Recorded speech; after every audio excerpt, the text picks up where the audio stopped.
The Forlì station was designed by the engineer Ezio Bianchi in 1925 to 1926 to replace the old station, now in Via Monte Santo, formerly Via 9 Febbraio, and before that, Via della Stazione.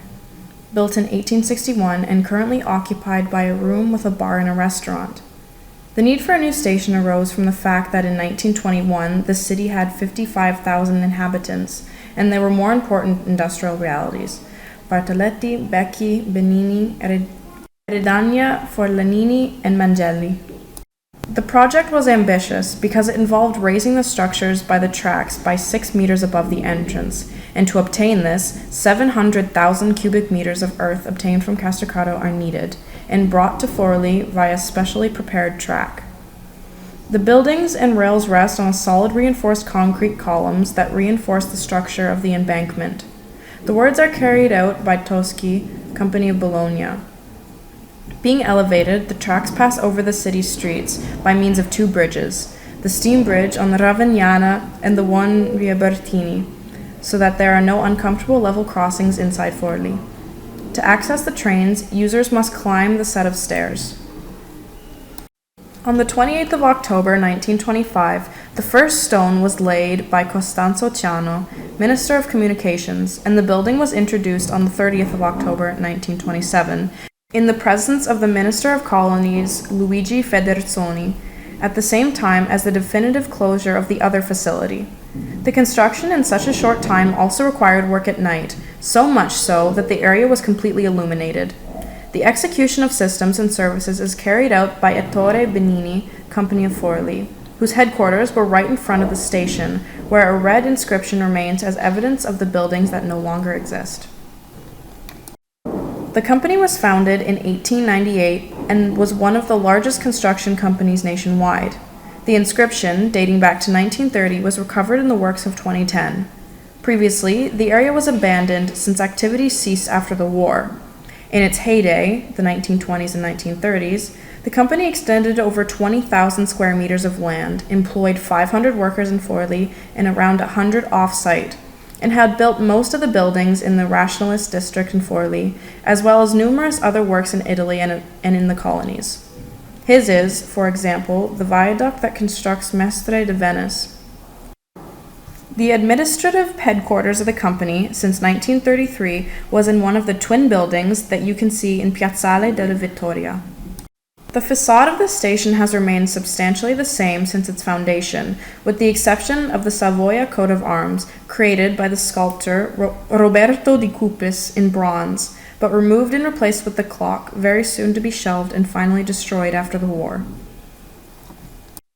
The highly horizontal development, with the exception of the turrets above the entrance, occupies 48 meters and consists of protrusions and a variety of wall facings where smooth parts, ashlar and exposed bricks, alternate. The shapes are mainly squared, while the arch identifies the entrances. 3 are for the central door, 1 for the side ones. The decorative apparatus is made in cement mortar by Roberto di Cupis. Notice the incarpi motifs, i.e. the festoons of leaves and fruits that crown the arches. The fountain, designed by Cesare Bazzani, that was in the front of the building instead of the flower bed that we can now see has been destroyed by the Allied bombing during the Second World War. The avenue, about 1 kilometer long, called the White Mile, as it has recently been defined, is made up of holm oaks, a tree with traditional symbolic value. In Rome, civic crowns are obtained from it. Originally, 300 holm oaks were planted. However, today, after having dropped to 170, they have been reinstated by a recent intervention. The avenue consists of a driveway space, internal sidewalks, another driveway, and further sidewalks. The recent recovery work, not yet completed, has completely renewed the lighting while maintaining the original layout, and has restored the asphalt and walkways, making the path between the dark green of holm oaks and the warm colors of the buildings a jewel.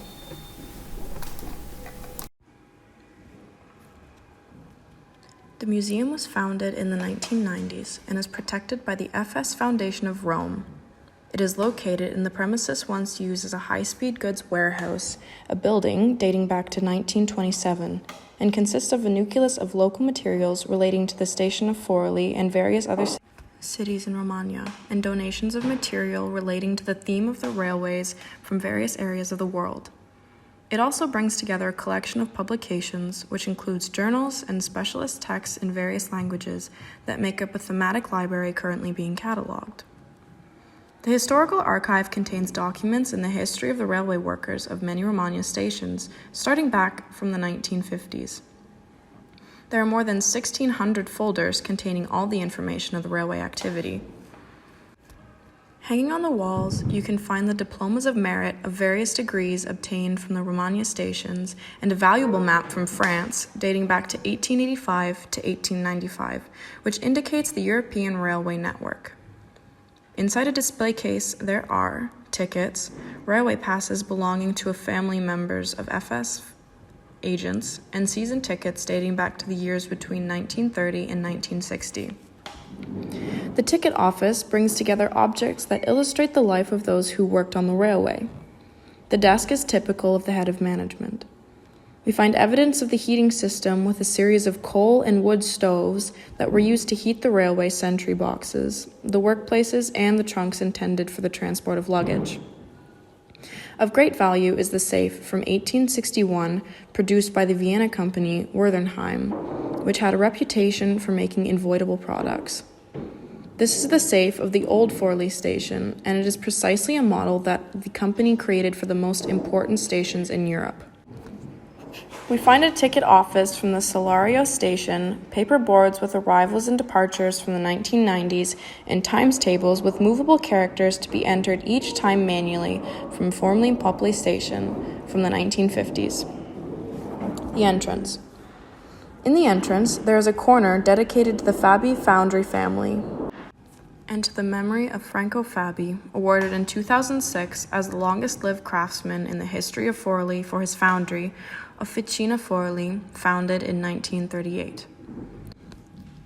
Worth noting is the fine bronze copy of the relief by Bernardino Boifava with Dante and Caterina Sforza, kept in Palazzo Romagnoli. The benches come from second and third class waiting rooms. The showcases bear witness to some of the works that are carried out within the life of the station. There are flags, lights, and other instruments used to manage the platforms, various telephone and canteen objects, stationery with stamps and pliers for canceling tickets, and, in the last case, the equipment of the doctor's surgery for the station. The library is only a small part of the material stored in another room, now being catalogued.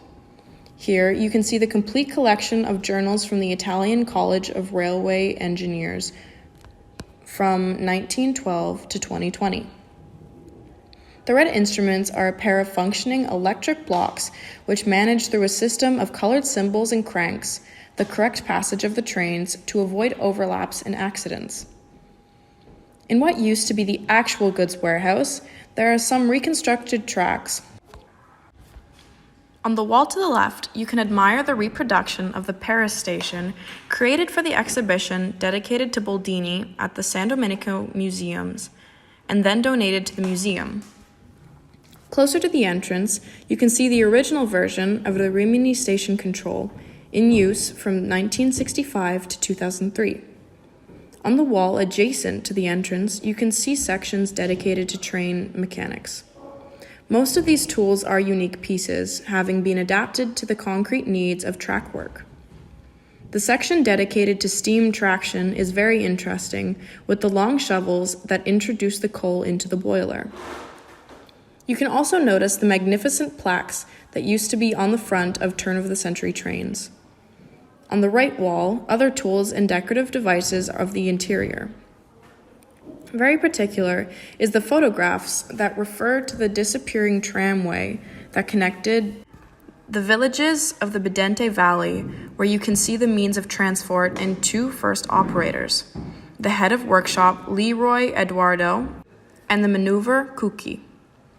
The image and the temporary exhibition bear witness to the life of the Forlì to Meldola tramway, activated in 1881, and the Forlì to Ravenna one, dating back to 1883, Commissioned by entrepreneurs Giulio Romagnoli from Forlì and Giovanni Bruscaporci from Meldola, but then sold to a Belgian company which also boosts the traffic of goods.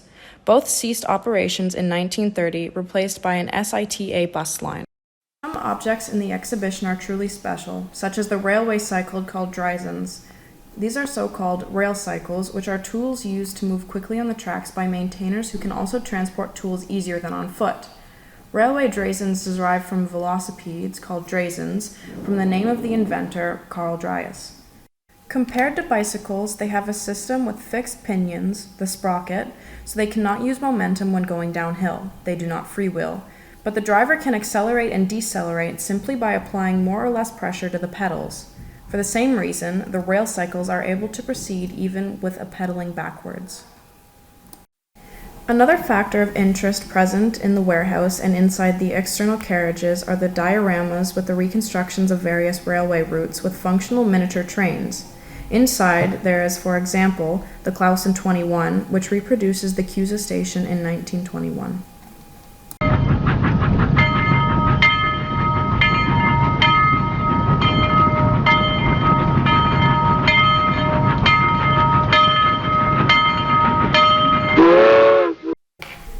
Outside, we see the cars, a Corbellini car, 2 trunks, and 3 wagons, one of which, the Küchenwagen, had been used by the Germans as a kitchen.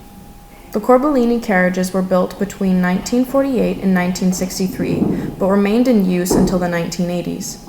They were originally third-class carriages, designed for very crowded routes, which were then reclassified when the third class was abolished in 1956. Working diagrams have been set up inside, taking advantage of the real train controls applied to these miniature masterpieces.